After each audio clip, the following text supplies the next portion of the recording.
IPO हो तो ऐसा, जी हाँ, खास पेशकश हमारी प्राइमरी मार्केट को लेकर के क्या होना चाहिए। काफ़ी कुछ चीज़ें चल रही हैं डिफेंस को लेकर के। जो है आज ऑस्ट्रेलिया से बातचीत हो रही है, एक आईपीओ को लेकर के खुला हुआ था, एक आईपीओ आज से और खुल रहा है। क्या वहाँ पर देखना चाहिए, क्या किस में पैसे लगाने चाहिए, किस में बचाने चाहिए, इस पर बातचीत करते हैं। और आज इस चर्चा में विशेष हिस्सा लेने के लिए हमारे साथ आस्था जैन जी जुड़ रही हैं। आस्था मैम, बहुत बहुत स्वागत आपका। Thank you Vipul ji and Harsh ji for calling me on the show. Thank you ma'am, आज अपने इस चर्चा का हिस्सा बनने के लिए। हर्ष से शुरुआत करना चाहेंगे। हर्ष, कहाँ से शुरू करना चाहेंगे? जो आईपीओ खुला हुआ है या जो आईपीओ खुल रहा है या खुल चुका है, आज क्या टिप्पणी करना चाहेंगे? जो लेजर पावर इंफ्रा की बात करते हैं, आज इस आईपीओ का आगाज हो गया है यहाँ पर। और अगर आप यहाँ पे तारीख देखें तो 9 जुलाई यानी कि आज क्लोज जो है मंडे को 13 तारीख को होगा जुलाई को। अलॉटमेंट की बात करें तो 14 जुलाई को होगा। लिस्टिंग की डेट की बात करें तो जुलाई 16 को होती है। देखिए इसकी कंपनी के अगर बिजनेस मॉडल को हम लोग समझाएं तो देखिए 2 सेगमेंट में आप इसको बांट लीजिए। यहाँ पे मैन्युफैक्चरिंग जिसमें 72% है और इंजीनियरिंग प्रोक्योरमेंट कंस्ट्रक्शन ईपीसी जो है वो करीब 28% है। अगर आप मैन्युफैक्चरिंग बिजनेस की बात करें तो उसमें पावर केबल आ गया, कंट्रोल केबल, कंडक्टर और स्पेशलिटी प्रोडक्ट्स कंपनी बनाती है। अगर आप ईपीसी की बात करेंगे यहाँ पे तो टंकी पावर इंफ्रास्ट्रक्चर जो है प्रोजेक्ट्स को कंपनी जो है यहाँ पर करती है। इससे बिजनेस मॉडल जुड़ा हुआ है। अगर आप रेवेन्यू मिक्स की बात करेंगे तो कंपनी का 70% आय जो है वो डिस्ट्रीब्यूशन से आता है, 30% जो आय है वो ट्रांसमिशन से आती है यहाँ पे। और साथ में देखिए रेलवे सेक्टर में भी मौजूदगी है कंपनी की। यहाँ पर रेलवे सिग्नल जो यहाँ पे केबल्स होते हैं उसके सप्लायर है कंपनी, और हर साल करीब 100 करोड़ से ज़्यादा के जो है यहाँ पर रेलवे के जो केबल्स हैं वो सप्लाई करती है। यहाँ पे ऑर्डर बुक की बात की जाए FY26 तक तो करीब 3200 करोड़ के आसपास की बन जाती है यहाँ पे।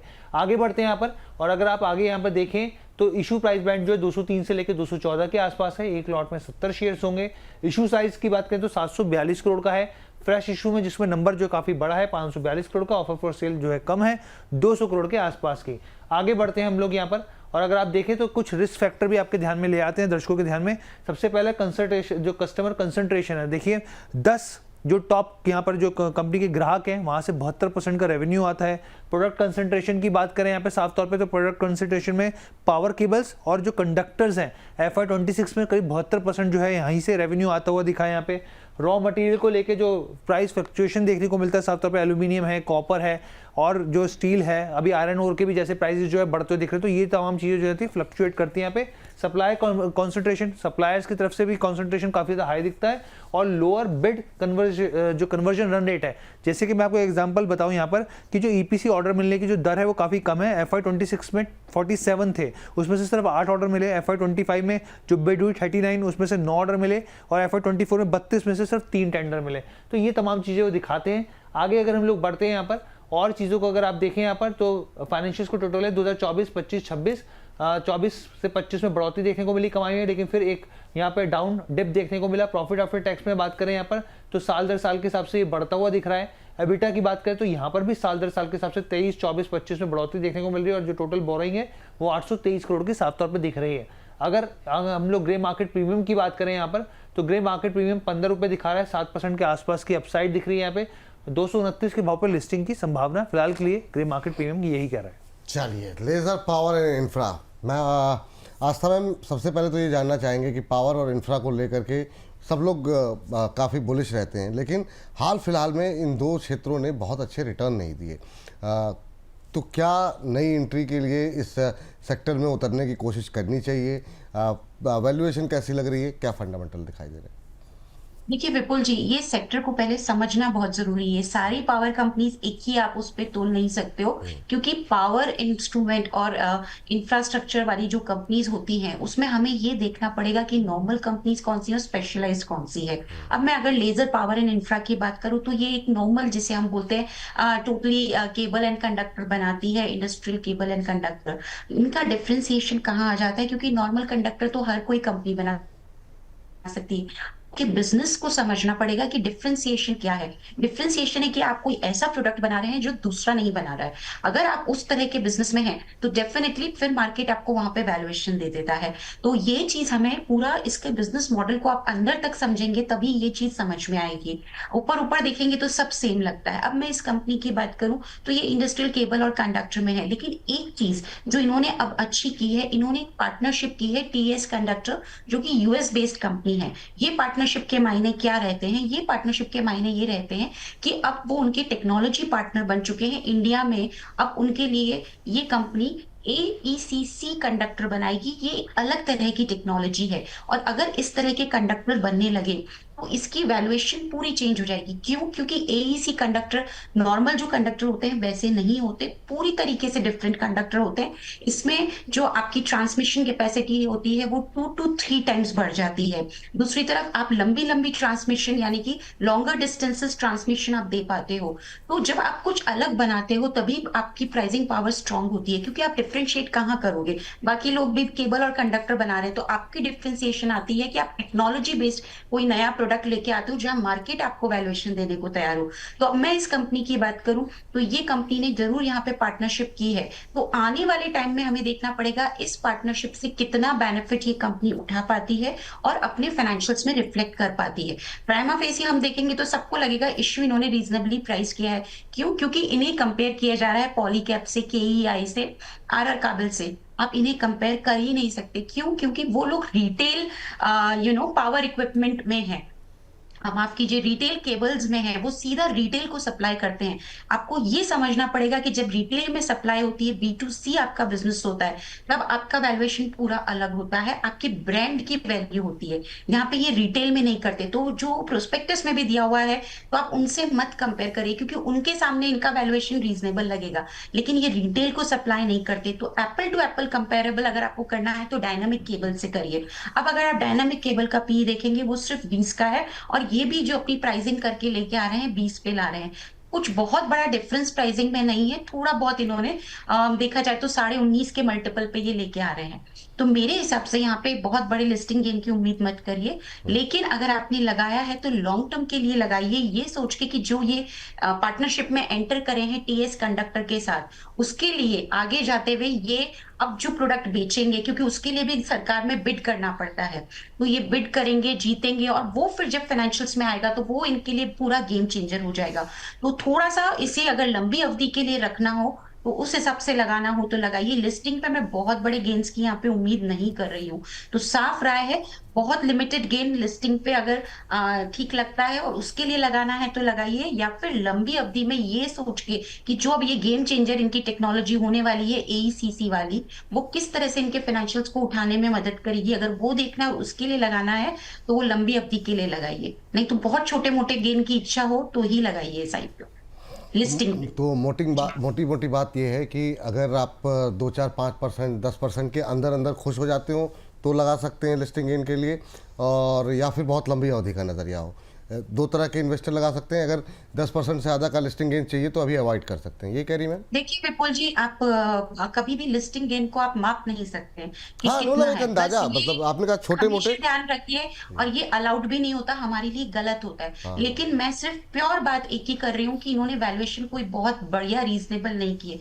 मेरा लिस्टिंग गेन का मापदंड क्या है कि टेबल पे कितना छोड़ा है पेयर्स के मुकाबले, बस वो आप देख लीजिए, उसी से आपको रिटर्न्स का एक आइडिया लगता है। और हम लोग भी वही लगाते हैं। पेयर जो इनका डायनामिक केबल है उसके मुकाबले इन्होंने ऑलमोस्ट एट पार रखा है, या थोड़ा छोटा मोटा ही थोड़ा सा डिस्काउंट पे रखा है। उस हिसाब से उतना ही जो डिफरेंस रखा है, सिर्फ उतना ही लिस्टिंग गेन होगा, कुछ बहुत बड़ा नहीं होगा।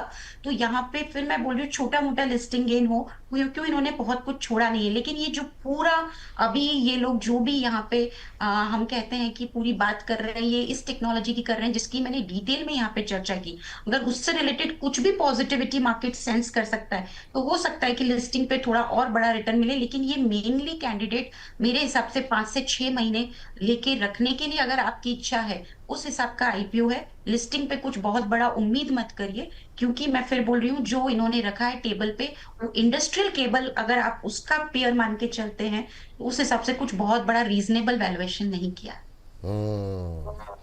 तो अपनी स्थिति परिस्थिति को देखते हुए, अपनी जो मैम ने बोला है उसको ध्यान में रखते हुए आप इन्वेस्टमेंट कर सकते हैं। चलिए, तो ये बात हो गई यहाँ पर। हर्ष, अगली कंपनी कौन सी? जी, कुसुमगर की बात कर लेते हैं। इस IPO को लेकर भी काफ़ी बज़ है यहाँ पर। और अगर हम लोग यहाँ पर देखें तो सब्सक्रिप्शन डिटेल्स हैं आपके सामने स्क्रीन पर। क्वालिफाइड इंस्टीट्यूशनल बायर जो है अभी तक 60% के आसपास सब्सक्राइब हुआ है। अगर आप एनआई का आंकड़ा देखेंगे तो 19 गुना जो है सब्सक्राइब हो, रिटेल पार्टिसिपेशन 7 गुना सब्सक्राइब हो गया। टोटल अगर आप देखें तो करीब 7.5 गुना सब्सक्राइब होता हुआ दिखा है। और दर्शकों को बता दें, ये जो कंपनी है बेसिकली स्पेशलाइज्ड फैब्रिक जो है प्रोडक्ट्स को बनाती है। यहाँ पे इंजीनियर्ड और हाई परफॉर्मेंस सिंथेटिक फैब्रिक्स बनाने की विशेषज्ञता है कंपनी के पास, और बहुत सारे सेक्टरों में इस्तेमाल होता है यहाँ पे, चाहे आप एरोस्पेस की बात कीजिए, डिफेंस की, ऑटोमोबाइल की, यहाँ पे या इंडस्ट्रियल और आउटडोर या इंडोर की बात यहाँ पे साफ तौर पे दिखती है। हाई एंट्री बैरियर्स हैं यहाँ पे, साफ तौर पे इंडस्ट्री में इस तकनीक को इतनी आसानी से चुनौती नहीं दिया जा सकता है यहाँ पर। डिफेंस जो ग्रेड फैब्रिक्स होते हैं, जो कि नायलॉन हो गए या पॉलिएस्टर हो गए, उसमें कंपनी जो है खास तौर पे जो रक्षा क्षेत्र में इस्तेमाल होता है उसको फैब्रिक्स बनाती है। पैराशूट में इस्तेमाल किए जाते हैं यहाँ पे, और यहाँ तक कि अमेरिका और चीन के बाहर भी कंपनियों की जो है यहाँ पे इस तरह की मांग देखने को मिलती है। आगे अगर हम लोग बढ़े यहाँ पर तो आप ये देखिए, ये 4 जो आपके सामने है यहाँ पे, जो अभी हम लोग बात करते हैं एरोस्पेस, डिफेंस फैब्रिक, जो एरोस्पेस डिफेंस सॉल्यूशंस और इंडस्ट्रियल ऑटोमोटिव और फैब्रिक और आउटडोर और लाइफस्टाइल, ये 5 बेसिकली 4 ये मेन हो गए और चौथा अदर सेल्स हो गए। इनके रेवेन्यू जो है 2024, 25, 26 के हिसाब से दिखते हैं। एरोस्पेस और डिफेंस फैब्रिक के जो नंबर्स हैं वो घट रहे हैं लगातार। अगर आप एरोस्पेस और डिफेंस सॉल्यूशंस की बात करें तो एक स्टैग्नेंट नंबर दिखते हैं, हालांकि थोड़ा सा यहाँ पे डिप देखने को मिलेगा। इंडस्ट्रियल ऑटोमोटिव फैब्रिक्स की बात करें तो यहाँ पर जो है अप एंड डाउन दिखेगा रेवेन्यू के हिसाब से यहाँ पर अगर आप देखेंगे। और आउटडोर जो है पिछले कुछ समय में 3 साल के अंदर एक अच्छा परफॉर्मेंस इसने दिखाई है, आगे बढ़ता दिख रहा है, और अदर सेल्स वाले प्रोडक्ट भी आगे बढ़ते हुए दिख रहे हैं। आगे हम लोग बढ़े यहाँ पर तो ग्रे मार्केट प्रीमियम को देख लेते हैं, 155 रुपये, मतलब आप ये समझिए पिछले कुछ दिनों से ये 35 और 40% के रेंज में ही घूम रहा है। यहाँ पर अभी फिलहाल के लिए 37% के आसपास की लिस्टिंग की संभावना 574 के भाव पर। कल है इसका आखिरी दिन है ना, तो और अभी तक करीब 10 गुना हो गया सब्सक्राइब, जिसमें कि रिटेल हिस्सा सबसे ज़्यादा 7.25 गुने के आसपास जो है सब्सक्राइब होता हुआ दिखाई दे रहा है। ये अभी के जो लेटेस्ट नंबर है, बाकी हर्ष ने आपको बता ही दिए। आस्था मैम ये समझाइए जरा कि जिस तरीके से सब्सक्रिप्शन के नंबर हैं अभी, रिटेल हिस्सा 7.25 गुना के आसपास सब्सक्राइब हो गया है। मुझे लगता है आखिरी दिन हो सकता है ये 20 गुना, 25 गुना, 30 गुना भी हो सकता है। तो ऐसे में चांसेस बहुत कम है मिलने के। और डिफेंस को लेकर के थोड़ा एक क्रेज़ ज़्यादा भी है, क्योंकि दुनिया भर में अभी युद्ध की स्थिति है। आज ही खबर आई कि ऑस्ट्रेलिया के साथ भी डिफेंस को लेकर के कुछ समझौते हो रहे हैं, तो थोड़ा सा बज़ रहता है इस सेक्टर के अंदर। आपका भी पॉइंट क्या है, जिन्होंने नहीं लगाया उनके लिए, और जिन्होंने लगा दिया है वो क्या उम्मीदें करें अगर उनको मिल गया तो? देखिए, यही बात है कि आप ऐसा क्या प्रोडक्ट बना रहे हैं जो कि अलग है, मार्केट वहीं पे आपको प्रीमियम देता है, और वो चीज कुसुमगर के साथ है। क्योंकि ये जो चीजें बना रहे हैं, टेक्निकल टेक्सटाइल बनाने वाली कंपनी बहुत मिलेगी इंडिया में, लेकिन इनका एक निश है। क्योंकि ये जो इंडस्ट्री है इसमें ये डाइवर्सिफाइड इंडस्ट्रीज को केटर कर रहे हैं, जिसमें एरोस्पेस आ रहा है, डिफेंस आ रहा है, इंडस्ट्रियल एप्लीकेशन आ रही है। बाकी की जो कंपनीज हैं लिस्टेड स्पेस में, वो ज्यादातर कहाँ पे केटर करती है, जियो टेक्सटाइल्स हो गया, इंडस्ट्रियल एप्लीकेशन हो गया, मेडिकल उसमें हो गया। लेकिन जो इन्होंने ये डिफेंस एरोस्पेस की तरफ जो रुख किया है, ये इनके लिए काफी बड़ा पॉजिटिव पॉइंट है, और ये इनको एज देता है पीयर्स के मुकाबले। और इसीलिए देखिए, वैल्यूएशन आपको ज्यादा लगेंगे अनडाउटेडली, लेकिन फिर भी इनका क्योंकि प्रोडक्ट स्पेशलाइज्ड है, और जिस इंडस्ट्री में ये है वो इंडस्ट्री ऐसी नहीं कि हर कोई एंटर होके ये प्रोडक्ट बनाने लगे। टाइम लगता है, क्योंकि एंट्री बैरियर्स बहुत ज्यादा होते हैं। और जिस तरह के ये एक तरह से हम बोल सकते हैं कि प्रोडक्ट बनाते हैं, बिल्कुल एक इंजीनियर्ड फैब्रिक्स जिसे हम टर्म देना चाहें, तो वो उस तरह का बनाते हैं। और इसी वजह से मुझे लगता है कि ये एक आईपीओ काफी स्ट्रॉन्ग आईपीओ है। आप इसमें सब्सक्राइब करिए, लिस्टिंग गेन के लिए भी लगाइए, लंबी अवधि के लिए भी लगाइए। एक बात और मैं बोलना चाहूंगी, यहाँ दर्शकों को लग रहा होगा कि हमने लेजर में हमारी प्रतिक्रिया क्या है। साफ साफ अगर मैं बात करूं तो लिमिटेड छोटा मोटा लिस्टिंग गेन में इच्छा हो तो उसके लिए लगाइए, लेकिन ये मान के चलिए कि अगर आप उसको लंबी अवधि के लिए रख सकते हैं तो मेन आपका ध्यान लंबी अवधि के लिए रखेगा। हो सकता है छोटे मोटे लिस्टिंग गेन भी वहां हमें दिखने को मिले, लेकिन बहुत बड़े रिटर्न्स आप इसके 6 महीने बाद ही हमें दिखने को मिलेंगे, अगर इन्होंने अपना जो ये प्रोडक्ट है जिसपे ये पूरा यहाँ पे बात कर रहे हैं, अगर उसमें इन्होंने कुछ भी बढ़िया यहाँ पे मूव दिखा दिया तो। ठीक है, तो यहाँ पर मैम का कहना ये है कि छोटे लिस्टिंग गेन और लंबी अवधि का नज़रिया है तो लेज़र में अप्लाई करें।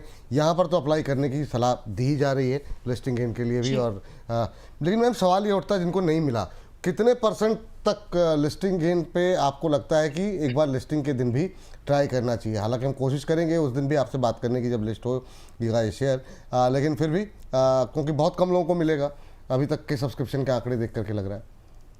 देखिए उस दिन जिस तरह का मूड माहौल रहेगा उसके बाद ही मेरे को लगता है इस पे हम टिप्पणी करें तो बेटर रहेगा, क्योंकि जिस दिन लिस्टिंग होगी डेफिनेटली कुसुमगर का जो प्रोफाइल है, प्रोडक्ट का प्रोफाइल वो बहुत स्ट्रांग है, तो लिस्टिंग यहाँ काफी स्ट्रांग होने की उम्मीद है। तो सेम डे तो मेरे हिसाब से एंट्री ना करें, और जब हम उस दिन चर्चा करेंगे तो डेफिनेटली हम ज्यादा वहां पे और डिस्कस कर सकते हैं कि किन लेवल पे एंट्री करें। बट मुझे लगता है पहले दिन तो थोड़ा सा इसमें लिस्टिंग के दिन तुरंत इसमें एंटर ना करें, क्योंकि यहाँ पे जो हम लिस्टिंग मान के चल रहे हैं वो कुसुमगर की बेहद स्ट्रांग है। उसके पीछे के मैंने कारण बताए हैं कि लॉजिक क्या है जिसकी वजह से यहाँ स्ट्रांग लिस्टिंग होने की काफी ज्यादा उम्मीद है। तो मेरे हिसाब से एक बार लिस्टिंग होने के बाद इसमें हम वापस चर्चा करें तो बेटर रहेगा। लिस्टिंग के दिन इसमें खरीदने की कोशिश ना करें, क्योंकि अच्छा खासा प्रीमियम एंजॉय कर सकता है ये लिस्टिंग के दिन, अगर मार्केट का मूड माहौल ठीक रहा तो।